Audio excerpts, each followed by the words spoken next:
Stage की queen है, अगर उन्हें ऐसे ही कहे तो शायद ज़्यादा बेहतर होगा, क्योंकि वो शायरा हैं, कवित्री हैं, गज़ल गायकी में उनकी अपनी एक जगह है। और ख़ास करके जब हम बात करते हैं एंकरिंग की, तो वो वहाँ भी नज़र आती हैं। इसीलिए उनको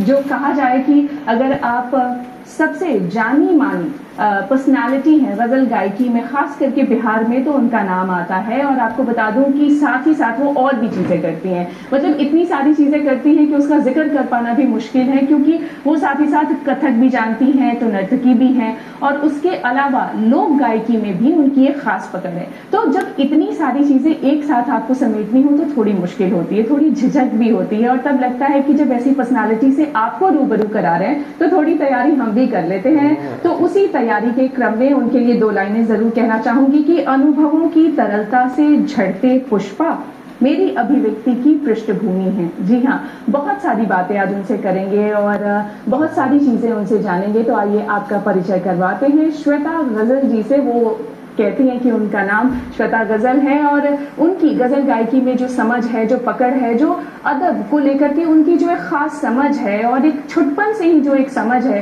वो कैसे विस्तृत होकर के आज हमारे सामने आई है। उनकी कुछ किताबें आई हैं, उस पर भी जिक्र करेंगे। तो आइए मिलकर स्वागत करते हैं श्वेता गजल जी का। मैम, बहुत बहुत स्वागत है आपका हमारे कार्यक्रम में। जी, बहुत शुक्रिया। बिहार बिहान के सभी दर्शकों का मैं हार्दिक अभिनंदन करती हूँ, और आपका भी मैं तहे दिल से शुक्रिया अदा करती हूँ। जी मैम, मैंने जैसे कि शुरू में कहा कि बहुत सारी चीज़ों को समेटना एक साथ बहुत मुश्किल होता है, और जब आप एक साहित्यिक यात्रा पे होते हैं तो ये यात्रा बहुत लंबी होती है। आपकी ये यात्रा कैसे शुरू हुई? और चूंकि अभी हम बात भी कर रहे थे कि बहुत शुरू से आपने काम करना शुरू किया है, बहुत बहुत पहले से आपने लिखना शुरू किया है, कैसी रही ये यात्रा और कैसे लगा कि इस तरफ आना चाहिए? मेरा पारिवारिक परिवेश जो रहा, वो बचपन से ही मेरे पापा साहित्यकार हैं और माँ मेरी शिक्षिका। तो ये यात्रा जो है यहीं से प्रारंभ हुई। तो बचपन में पापा कहते थे कि कहीं भी जाओ तो अपनी डायरी लिखा करो। तो यहाँ से हमारे लिखने की शुरुआत हुई। और कथक मैं सीखने जाती थी, तब उस समय ये बहुत बड़ी बात होती थी कि आप स्टेज परफॉर्म कर रहे हैं, और अलग अलग विभिन्न शहरों में जाकर के और स्टेज परफॉर्म करना, ये और भी बड़ी बात होती थी। तो पापा की इच्छा थी कि मैं लिखने की तरफ मुड़ जाऊं, क्योंकि ये यात्रा शायद मैं आगे ना कर पाऊं। तो वो हमेशा लिखने के लिए कहते कि आप लिखा करो। और कहीं भी स्कूल कॉलेज जाती थी और वहाँ से हम लौट के आते थे, तो वो कहते थे कि अपनी डायरी में लिखा करो इस स्मरण को। और इस तरह से लिखने की यात्रा मेरी शुरू हुई। और माँ की प्रेरणा रही बचपन से। कभी भी मैं हताश होती थी तो वो उनकी प्रेरणादायक बातें होती थी जो मुझे प्रेरित करती थी आगे बढ़ने के लिए। जी मैम, अब आपकी किताब पे जिक्र करना चाहते हैं। जी। आपकी 3 किताबें एक साथ आई हैं। एक किताब लिख पाना भी बहुत मुश्किल होता है, यहाँ 3 किताबों का संकलन है। उस किताब के बारे में क्या बताना चाहती हैं? मेरी पहली जो किताब है वो आहट है, जो कि कविता संग्रह है, और दूसरी है गजल संग्रह, और तीसरी है जो गद्य में है, मेरी अभिव्यक्ति, जिसे मैं चाहूँगी कि आप सभी पढ़ें और अपनी प्रतिक्रिया दें, क्योंकि मेरी अभिव्यक्ति वो आपकी भी अभिव्यक्ति है, जिसे छोटे छोटे स्मरण जो हम देखते हैं या महसूस करते हैं, उन्हें मैंने शब्दों में पिरोया है, और उन्हीं अनुभवों को मैं मेरी अभिव्यक्ति में मैंने कलमबद्ध किया है। और मुझे लगता है जिन्होंने भी उसे पढ़ा है तो उन्हें लगता है कि ये मेरी अभिव्यक्ति है।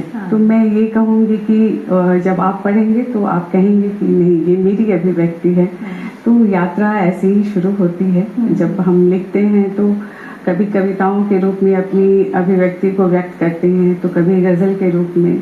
तो इस तरह से हमने तीनों किताबों को काफी समय इस माँ अपने लिए करती है।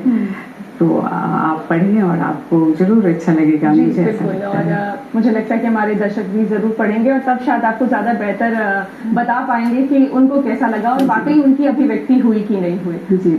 साहित्य की जितनी भी विधाएं हैं वो एक साथ इसमें नजर आती हैं कि गद्य भी है, पद्य भी है, साथ ही गजल और इस तरीके की चीजें भी हैं।